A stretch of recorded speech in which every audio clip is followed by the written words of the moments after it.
if you can look easy, creating a lot of club head speed and be efficient, well, you might have somebody like a Jake Knapp or somebody who's just lazy and slow like the modern day Fred Couples, but just creaming it out there. He's doing a lot of these things.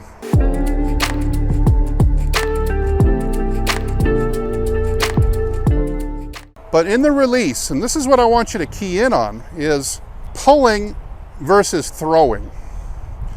Now watch this, what's going to happen here. If I pull, remember, in a perfect world, the handle of the club would come from the inside and shallow, and it would go around some kind of diagonal curve, not too vertical, not too horizontal, but somewhere around 45, and curve around that arc. Therefore, as you come into the ball, club handle would be moving both leftwards and upwards, but also slowing down.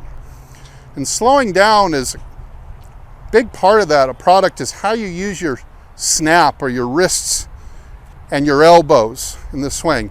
And I'm not talking about turning the toe over. That's not going to get you necessarily a lot more distance. Might help fix your slice, and that might do something, but not reliable enough. What I'm talking about instead is, I'm talking about throwing the club head past the hands, allowing the club head to whip past the hands. Like they'd say in baseball, they'd say get the bat head out in front.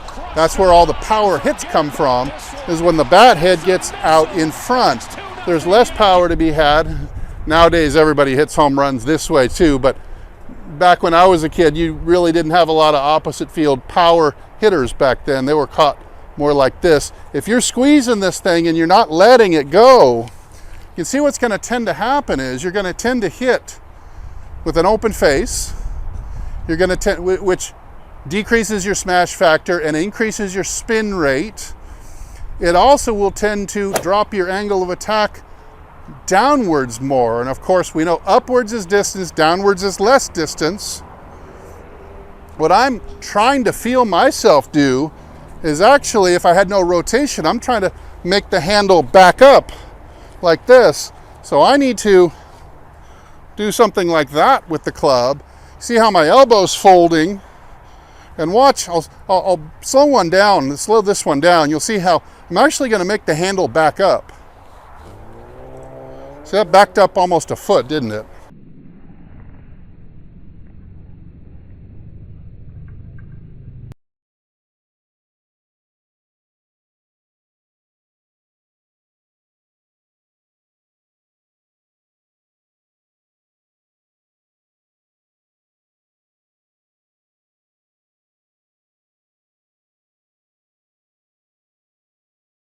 Mike, do you attempt to delay the uncocking of the wrists and the hands on the downswing? I certainly do not.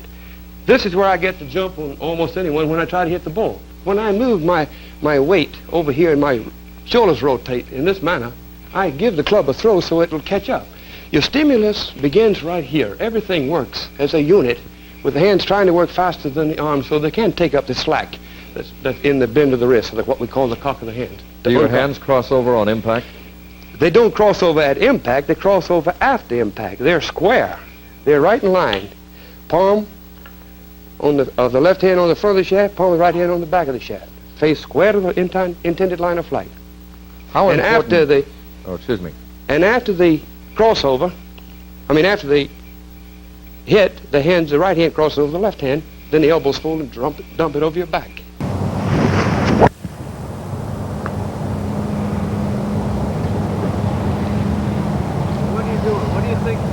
What do you think about that? Why do you say you're getting a lot of power now? Because I'm giving a little more turn of the shoulders, a little faster shift of my weight, both forward and backwards and forwards, and more striking force with the hands. So what's that give you? Long drive, a lot of power.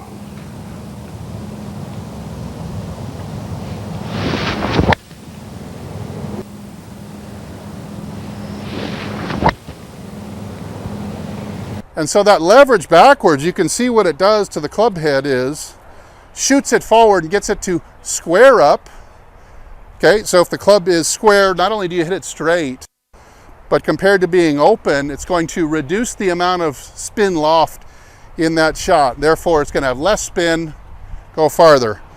However, it's also going to cause the club to pass or catch up to the hands and turn upwards sooner. So not only do you get more upwards angle of attack, closer matching your launch angle, this is giving you more smash factor. This is giving you higher launch. This is giving you less spin. So you're coming at it, front ball position, coming at it from here, and releasing that club, boy, you can get some big time distance out of shots like that. We're going to take a look at a couple here, and I'm going to drop this down. I'm going to try to swing somewhere in the vicinity of 90 or 92 miles an hour so you can see how to maximize this distance. So we're looking for shots over 250 yards at around 90 miles per hour would be the goal here. What that would mean is that proof of concept, but also I'm getting a lot out of a little. It's actually will work for you with some practice. So there's my ball position.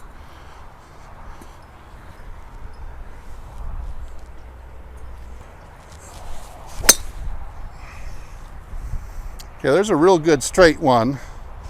And perfect, we're at 89 miles per hour, so just under 90. And we've got a hit of 256 yards, so awfully close to absolute. You know, I did hit it high on the toe. What does high on the toe do? Makes the launch angle higher and the spin rate lower. So although my ball speed might be down a little bit from maximum, I still have super optimal launch and spin numbers, which gives me carry and roll. We have 229 carry, rolling out to 256 yards at 89 miles per hour. So we're talking about, well, nice big sweet spot on these modern day clubs, certainly to get maximized out. But we're talking about highly distance efficient, and that's what we're looking for, is if we can't swing the club any faster, how can we get 30 extra yards? Well, I've done it right there. I've added 39 yards onto the average drive while swinging 3 miles per hour slower than the average drive. That's some serious efficiency. So take all these tips, do them one at a time, choose one that you think will help you the most, and try to incorporate that into your swing. But once you can do all of these things and you've practiced enough to where they're all just automatic, I think you're going to see, you're going to be out driving your buddies like crazy. It may not seem possible at first. Feel like you're swinging harder and harder to get no distance, but remember all these little tweaks you can make to just become more efficient. And that's what we need to do as we get older, not to have the potential to be as explosive anymore, make the swing as long as it used to be, but we can certainly become more knowledgeable and efficient than those younger guys and keep up with them for a little while longer. Hey, thanks so much for watching. I'm Steve. I'm going to go back and hit a few more and try to be efficient. Try to see where I'm hitting these on the club face. Head over to my website, hititlonger.com, for more great videos and articles I'm sure are going to help your golf game. Also, coming up, I'm going to be fixing swings in an upcoming YouTube video, and I'd love to take a look at yours and give you some help. Of course, if your swing is good enough or bad enough, then I'm going to use it in an upcoming video. All you have to do is this, just take a down the line video of yourself, trim it to 3 seconds, and send it to me at steve@hititlonger.com. It's important that you trim it to just the swing itself and no extra, so it'll fit in an email. Then I'm going to be happy to take a look at it and hopefully feature it in an upcoming video. Hey, thanks again for watching. If I don't see you in the next video, I'll see you longer and straighter down the fairway. Everybody take good care.